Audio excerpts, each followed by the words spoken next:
எப்படி சக்தி, எப்படி போலீஸ் அவளை அரெஸ்ட் பண்ணாங்க? ஆக்சுவலா அவளை பெயில்ல விட்டதே ஒரு நாடகம் தான்.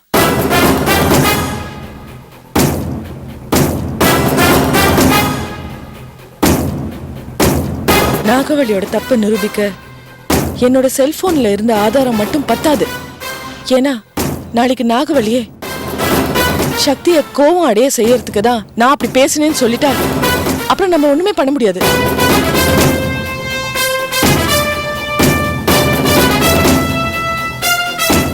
அதான் நாகவழிய வெளியில விட்டா அவன் மறுபடியும் கண்டிப்பா தப்பு பண்ணுவா. அப்ப அவளை கையும் களவுமா பிடிக்கலான்னு போலீஸ் தரப்புல பிளான் பண்ணாங்க. நானும் நம்ம வக்கீல் கிட்ட சொல்லி அவ பெயில் கேட்கும் போது அப்ஜெக்டே பண்ண வேணாம்னு சொல்லிட்டேன். அதனால்தான் அவளால வெளியே வர முடிஞ்சது.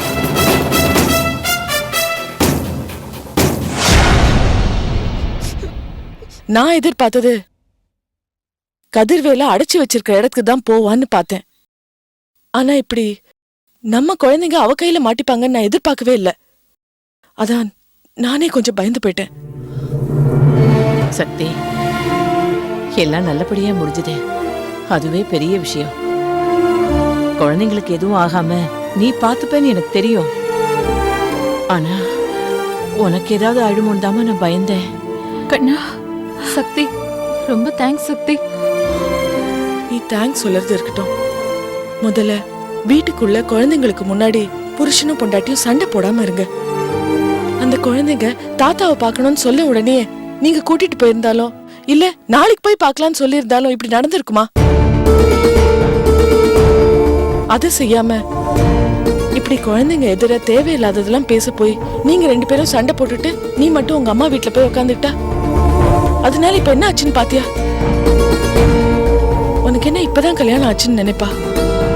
ஆவுன்னா கோச்சிக்கிட்டு உங்க அம்மா வீட்டுல போய் உட்காந்துக்கிற. அம்மா வீட்டை மறந்துட்டு புருஷனுக்காகவும் குழந்தைங்களுக்காகவும் வாழப்பாரு. அதுதான் ஒரு நல்ல பொண்ணுக்கு அழகு. முதல்ல குழந்தைகளை கூட்டிட்டு போய் சமாதானப்படுத்துங்க. ரொம்ப பயந்து போயிருக்காங்க. சக்தி, எனக்கு என்ன சொல்றதுன்னு தெரியல. ரொம்ப தேங்க்ஸ். பரவாயில்ல, நீங்களும் இப்படி கோவப்படுறத விடுங்க. கட்ட பொண்டாட்டி இப்படி கை நீட்டி அடிப்பாங்களா? அதுவும் குழந்தைங்க முன்னாடி. சாரி சக்தி, இனிமே அப்படி நடக்காம பாத்துக்கிறேன். நாங்க புறப்படுறோம். சரி, வரம்மா. வர சக்தி, போயிட்டு வரத்த. சரி, இனிமே தனியால வெளியே போக கூடாது, சரியா? வாங்க. வா வா தேனு.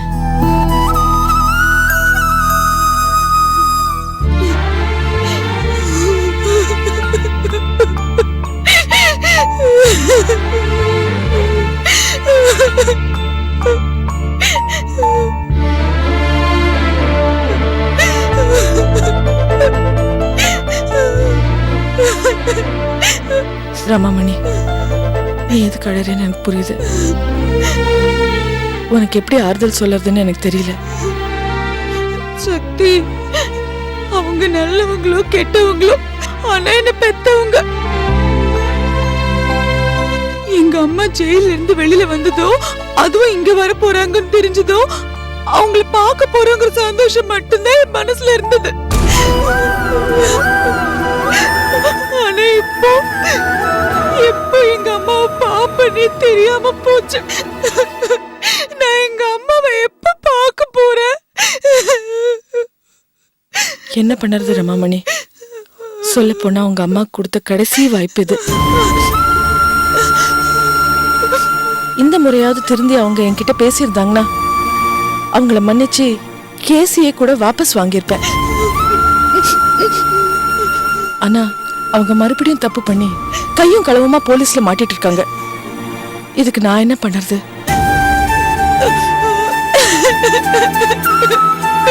சரி, வா என் கூட வா.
பாராத நட்பும் கன்றாத வளமையும் குன்றாத இளமையும் கழுவி இல்லாத உடனும் சலியாத மனமும் மகளாத உணவையும் தவறாத சந்தானமும் தாழாத ஈர்த்தையும் மாறாத வார்த்தையும் ஒரு தடைகள் பாராத உடையும் கோணாத கோளும் ஒரு துன்மலாத வாழ்வும் உயரின் பாதத்தில் அன்பும் உதவிய தொண்டரோடு கொண்டு கண்டாய் அலையார் அருளது மாகிறது தன்னையே ஆதி கடவுளின் வாழ்வே அல்வாமி அபிராமியே.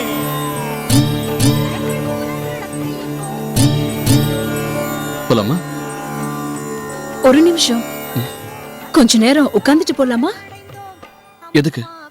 கோயிலுக்கு வந்தா கொஞ்ச நேரம் உட்கார்ந்துட்டு போகணும்னு சொல்லுவாங்க. சரி.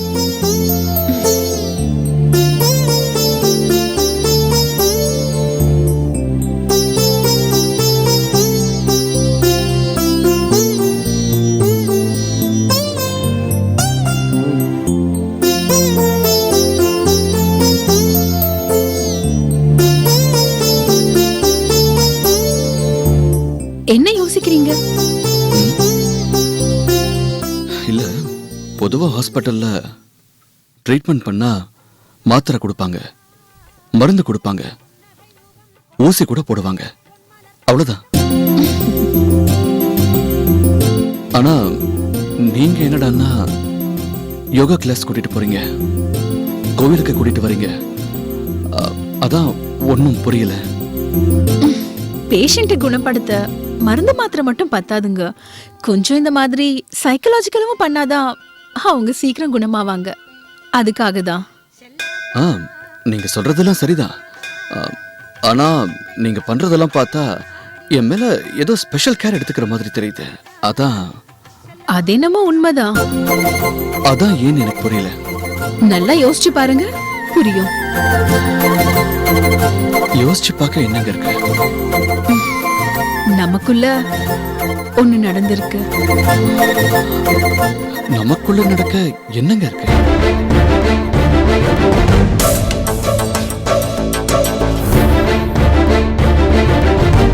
நீங்க ஒரு நர்ஸ், நான் பேஷண்ட்.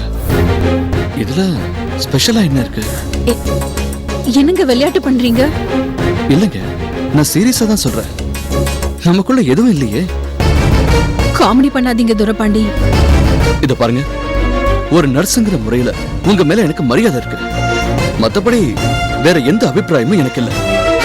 இத சீரியஸா தான் சொல்றேன். போலாமா?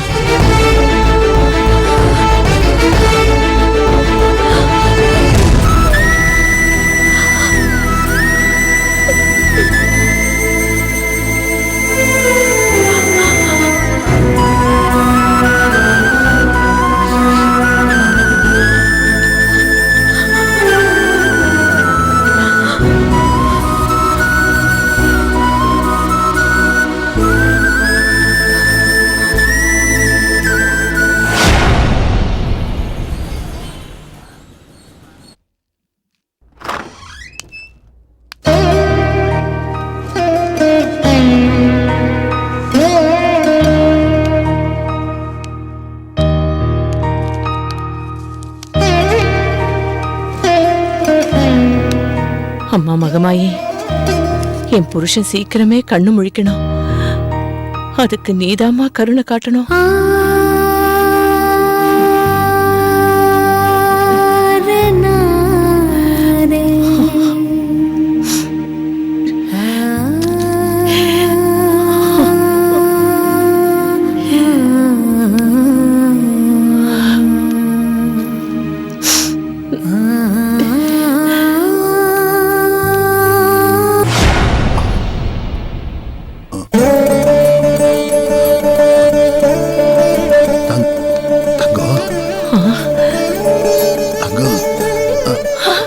என்னங்க?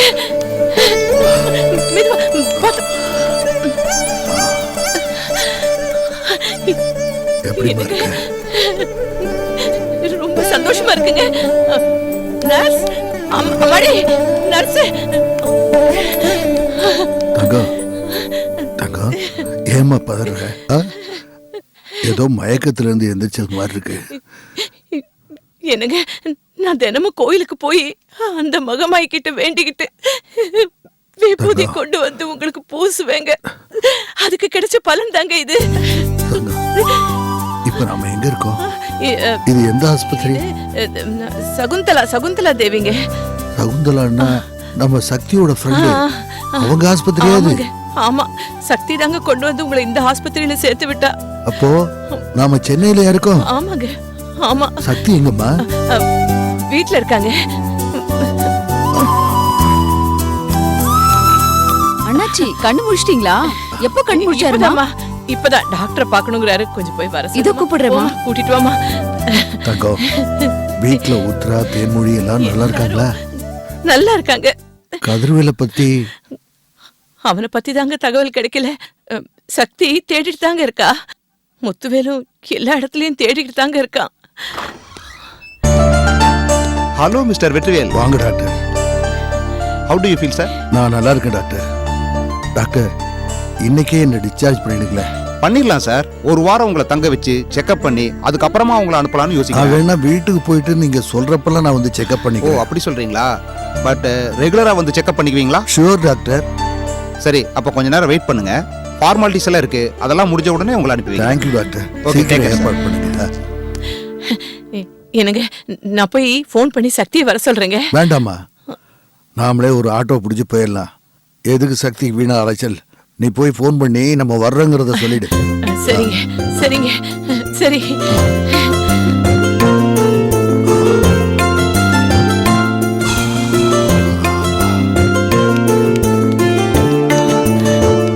அம்மாடி, அம்மாடி, ஒரு ஃபோன் பண்ணிக்கிறேம்மா. ஓகே பண்ணிக்கோங்க.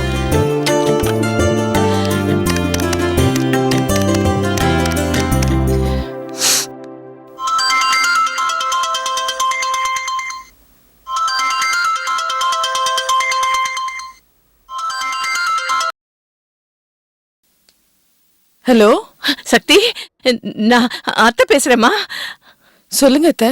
அம்மா, அம்மாடி, மாமாவுக்கு உடம்பு சரியாயிடுச்சுமா. வீட்டுக்கு போ சொல்லிட்டாங்கம்மா. ரொம்ப சந்தோஷம் அத்தை. நீங்க அங்கேயே இருங்க, நான் உடனே புறப்பட்டு வரேன். வேண்டாம் வேண்டாம், நாங்களே ஒரு ஆட்டோ பிடிச்சு வந்துடுறோம். அவர் அப்படிதான் சொன்னாரு. சரிங்க அத்தை. சரி, சரிம்மா.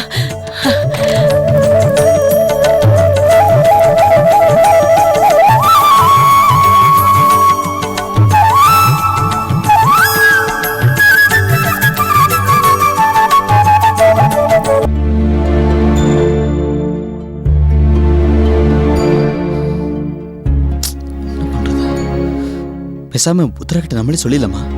சொல்றா முண்டோம்.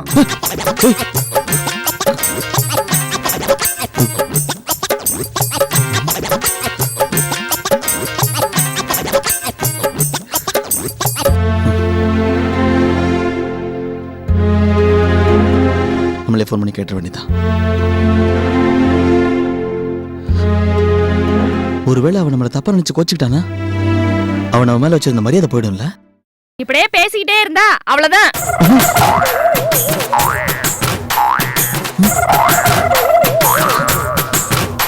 என்ன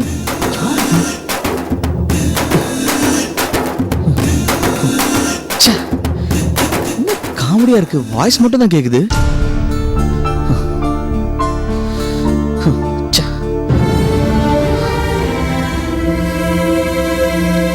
யோசிக்காம ஃபோன் பண்ணிடலாமா? நல்ல ஃப்ரெண்டு நினைச்சிருந்தனே, இப்படி கேட்டீங்களேன்னு கேட்டா அசிங்கமா போயிடுமே. இப்படியே இருந்து எவ்வளவு நேரம் யோசிச்சுட்டு இருப்ப நீ? ஏய், என்ன?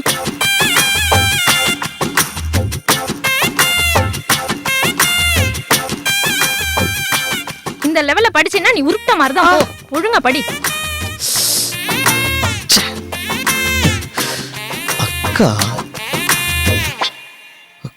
பரவாயில்லையே, இது கூட நல்ல சகுனமா தான் இருக்கு. பேசிட வேண்டியதான். பரவாயில்லையே, ரெண்டு பேருக்கு வேவ்லென்த் சிங்க் ஆகுது.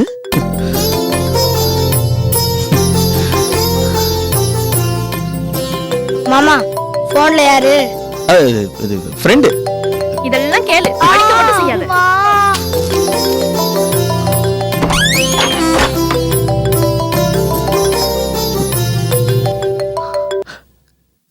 சொல்லு உத்ரா. ஆனந்த், நான் உங்ககிட்ட ஒரு குட் நியூஸ் சொல்ல போறேன். Yes yes yes yes. என்னன்னு சொல்லுங்க பார்க்கலாம். தெரியலையே உத்ரா, நீயே சொல்லிட. என்ன ஆனந்த், இவ்ளோ நாள் பழகி இருக்கோம், இது கூட உங்களுக்கு தெரியலையா? எஸ் லூசு. சாரி உத்ரா, எனக்கு ஒண்ணுமே தெரியல. கொஞ்சம் ட்ரை பண்ணி பாருங்களேன். சஸ்பென்ஸ்லாம் வேணாம் உத்ரா, நீயே சொல்லிட. என்ன ஆனந்த் நீங்க? சரி, நானே சொல்றேன். எஸ். எங்க அப்பாவுக்கு உடம்பு சரியாயிடுச்சு.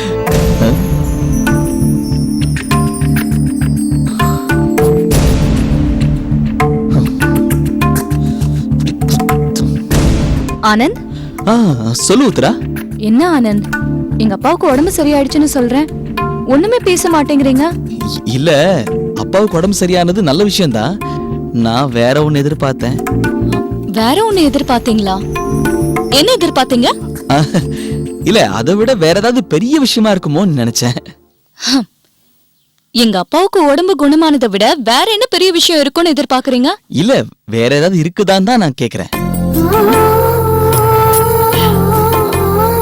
அப்படியெல்லாம் எதுவும் இல்லையே. அப்படியா? ஒண்ணுமே இல்லையா? இல்ல. அப்புறம் நீங்க தான் சொல்லணும். இல்ல, நீ தானே கூப்பிட்ட. நான் தான் விஷயத்த சொல்லிட்டேனே. ஓ, அவ்வளவுதானா? அவ்வளவுதான். ஓ, வேற எதுவுமே இல்லையா? ஒன்னும் இல்ல. நீங்க ஏதாவது சொல்லணுமா? இல்ல இல்ல, ஒன்னும் இல்ல. சரி, போன வைக்கட்டா? வச்சிருங்க. பாய். என்னமோ ஏதோ நினைச்சேன், கடைசியில இப்படி சப்ப முடிஞ்சு போச்சே. சை.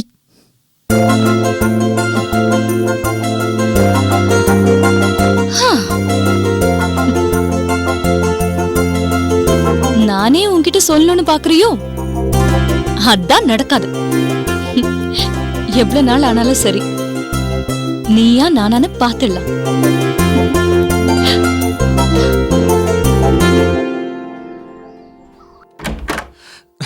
சுகந்தி, சுகந்தி, இங்க இருக்கேன். என்னங்க? உனக்கு ஒரு குட் நியூஸ். என்னது? அப்பாவுக்கு உடம்பு சரியாயிட்டு ஹாஸ்பிடல்ல இருந்து டிஸ்சார்ஜ் ஆக போறாரா. அப்படியா? சரி வாங்க, நாம போய் அவரை நம்ம வீட்டுக்கு கூட்டிட்டு வந்துடலாம். நீ அத சொல்ற? ஆமா, ஆமாங்க, அவரை நம்ம வீட்டுக்கு கூட்டிட்டு வந்துடலாம்.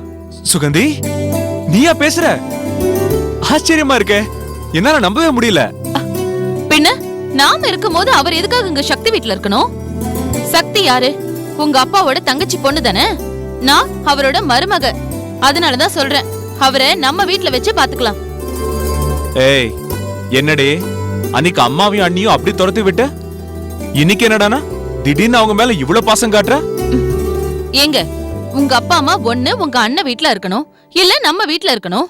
உங்க அண்ணன் இப்ப இல்ல, அப்ப நாம தானே பாத்துக்கணும். நீ சொல்றதெல்லாம் புரியுது, ஆனா அத நீ சொல்ற பாரு, அதான் ஏன்னு புரிய மாட்டேங்குது. என்னங்க புரிஞ்சுக்காம பேசுறீங்க? இப்ப உங்க அண்ணன் எங்க போனாருன்னே தெரியல, திரும்பி வருவாருன்னு கூட தெரியாது. உங்க அன்னைக்கு வாரிசு பிறந்தும் பிரயோஜனம் இல்லாம அதுவும் காணாம போயிடுச்சு. அனிதா, ஜெயவேல் இனிமே அவங்க வர போறதே இல்ல. இருக்கிறது நாம தானங்க. இப்பத்துல இருந்தே உங்க அப்பாவை நாம வச்சு பாத்துக்கிட்டோம்னா போற காலத்துல நம்ம பசங்களுக்கு ஏதாவது எழுதி வச்சுட்டு போவார்ல.